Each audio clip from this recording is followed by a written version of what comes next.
का अन्नदाता में स्वागत है। तो चलिए अब रुख करते हैं अगली कड़ी की ओर।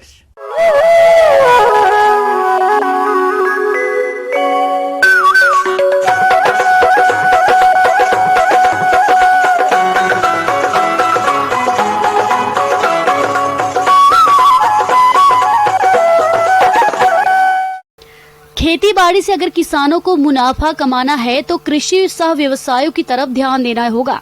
अगर कृषि सह व्यवसायों में बत्तख पालन की बात करें तो ये कम पूंजी और कम जगह में खेती बाड़ी के साथ आसानी से किया जा सकता है। इसके अलावा मछली पालन कर रहे किसान भी इनका पालन कर सकते हैं। बस जरूरत है इस बात की कि किसान बत्तख की उन्नत नस्लों का पालन करे, साथ ही इनकी देखरेख पर थोड़ा ध्यान दे। देखिए ये खास रिपोर्ट।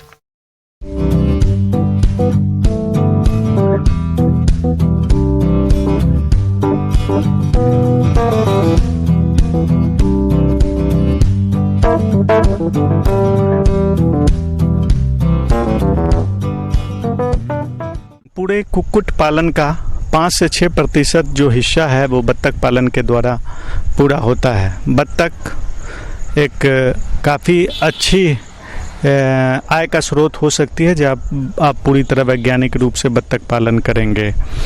बत्तख के बारे में जो एक ख़ास विशेषता ये है कि वो बड़ी तेज़ी से बढ़ती हैं। अपना बहुत सारा भोजन वो तालाबों से के स्रोतों से और अन्य स्रोतों से ले लेती हैं और जहाँ भी नेचुरल रिजर्वायर हो वहाँ पर बत्तख पालन और भी अधिक कम लागत में ज़्यादा मुनाफा देती हैं। बत्तख के अंडों के बारे में है कि बत्तख का अंडा लगभग जो है 10 से 15 ग्राम मुर्गी की अपेक्षा ज़्यादा बड़ा होता है। मुर्गियों की अपेक्षा बत्तख पालन में जो बीमारियां होती हैं वो बहुत कम होती हैं। जब बत्तख लगभग 16 से 18 सप्ताह के आसपास की हो जाती है तब वो अंडा देना शुरू करती है। बत्तख पालन करने के दौरान सबसे महत्वपूर्ण बात ये है कि कुछ बत्तख अंडे के उत्पादन के लिए बेहतर होती हैं और कुछ मांस उत्पादन की दृष्टि से बेहतर होती हैं। कुछ बत्तख की नस्लें ऐसी भी हैं जिससे आप मांस और अंडा दोनों प्राप्त कर सकते हैं। इसलिए बत्तख पालन शुरू करने से पहले आपको उनकी नस्लों के बारे में उचित जानकारी होनी आवश्यक है। बत्तख की बात करें तो मुर्गियों की तरह ही बत्तख में भी कई प्रभेद होते हैं। जो एक अंडे देने वाली नस्ल होती है उसमें ख़ास करके जो खाकी कैम्बेल हैं, रनर हैं, ये काफ़ी ज़्यादा अंडे देती हैं और खाकी कैम्बेल तो 280 से 300 अंडे तक प्रति वर्ष देती हैं। और बिहार के परिप्रेक्ष्य में या जो लोग अंडा उत्पादन के लिए करना चाहते हैं, ये कम मेंटेनेंस में ये एक बहुत ही अच्छा साधन है जहाँ पर आप बत्तख पालन करना चाहते हैं उनके लिए। इनका प्रबंधन भी आसान होता है। जब हम बात करते हैं मांस के लिए, जब आप बत्तख पालन करते हैं तो मस्कोवी है, एल्सबेरी है, तो ये सब प्रजातियां हैं। आप उसको आसानी से आप जब मांस उत्पादन के लिए बत्तख पालन करते हैं तो इनका बत्तख पालन आप करें। सबसे बड़ी बात होती है कि जब आप बत्तख पालन शुरू करते हैं तो चूज़ों की देखभाल। आप ये गौर करेंगे कि जब आप बत्तख पालन करें तो शुरू में बत्तख को बच्चों को 24 घंटे के आसपास आप मुर्गियों के साथ ब्रूड करने दें। सब हम लोग जानते हैं कि तापमान का बहुत महत्व है। जब गर्मियों के दिनों में तो वैसी जगह बच्चों को रखें जहां खुली हवादार जगह हो, जहां पर बहुत ज़्यादा गर्मी ना हो। लेकिन जब ठंडों के मौसम में इसकी थोड़ी हम लोगों को देखभाल तापमान की दृष्टि से बहुत ज़रूरी हो जाता है और किसी भी तरीके से हमको 37 डिग्री सेंटीग्रेड के आसपास तापमान पहले 1-2 दिन रखना चाहिए और हर दिन कुछ तापमान घटाने देना चाहिए। बत्तखों के चूजों को लगभग 25% प्रोटीन युक्त आहार देना आवश्यक होता है और जब यह बत्तखें अंडे देने की स्थिति में हो जाए तो इनको प्रोटीन वाला आहार घटाकर 17% कर देना चाहिए। हालांकि आप इन्हें किसी नजदीकी तालाब या नालों में ले जाकर चरा सकते हैं ताकि वह प्राकृतिक रूप से जलीय जीव जैसे घोंघे आदि का सेवन कर अपनी खुराक पूरी कर सके। वैसे हर बत्तख को 100 से 150 ग्राम दाना देना आवश्यक होता है। तो आप जब बत्तख के बच्चों चूज़ों का देखभाल करें तो कोशिश करें कि जाली के ऊपर बत्तख के चूज़ों को रखें। जहाँ तक बीमारियों की बात आती है तो बत्तख में बहुत कम बीमारियाँ होती हैं। डक हेपेटाइटिस है, डक कोलरा है, अफ्लाटॉक्सिकोसिस का केसेस आता है। लेकिन ख़ास करके डक हेपेटाइटिस का जो आप टीका है उसको आप लगवा दें। आपको बता दें कि बत्तख पालन जब आप शुरू करना चाहते हैं तो कुछ बातें और आपको विशेष रूप से ध्यान देना चाहिए।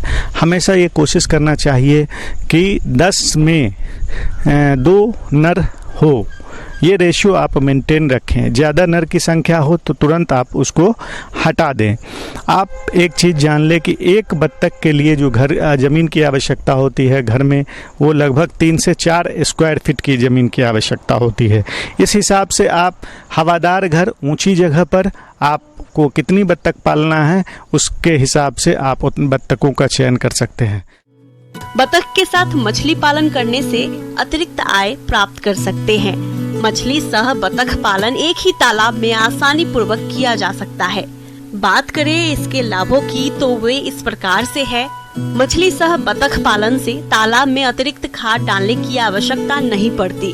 मछलियों को कृत्रिम आहार कम देना पड़ता है। तालाब में बतख के तैरते रहने से वायुमंडल की ऑक्सीजन निरंतर पानी में घुलती है। बतखें जलीय वनस्पति पर नियंत्रण रखती हैं। आगे और भी है खेतीबाड़ी से जुड़ी बहुत सी रोचक जानकारियां, पर यहां रुकेंगे एक छोटे से ब्रेक के लिए और जल्द ही हाजिर होते हैं।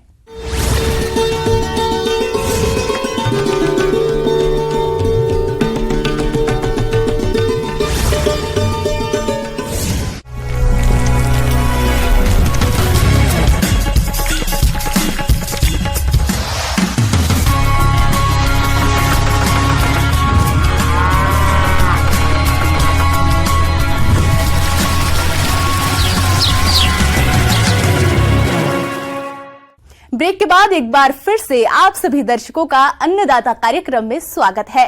बढ़ते हैं अगली प्रस्तुति की ओर। जून का माह चल रहा है और अभी भी प्रदेश में पारा ऊपर जा रहा है। कई क्षेत्रों में भीषण गर्मी अपना प्रकोप दिखा रही है। ऐसे में दिन और रात के तापमान में तेजी से वृद्धि हो रही है, जो मधुमक्खियों को बहुत ही प्रभावित करता है। इसलिए मधुमक्खी पालन से जुड़े किसान अपने मधु बॉक्सों की देखरेख किस प्रकार से करें, जानते हैं बिहार कृषि विश्वविद्यालय सबौर जिला भागलपुर के कीट वैज्ञानिक डॉक्टर रामानुज विश्वकर्मा से।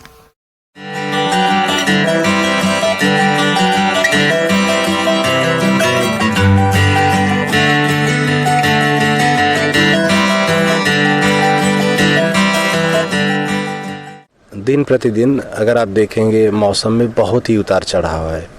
किसी दिन आपको दिन में लगेगा कि मौसम थोड़ा नम है, मौसम में नमी है, गर्मी की कमी है, और उसके 1-2 दिन रहेगा, फिर उसके बाद लगेगा आपको गर्म लू जैसी हवा चल रही पूरी तरह से।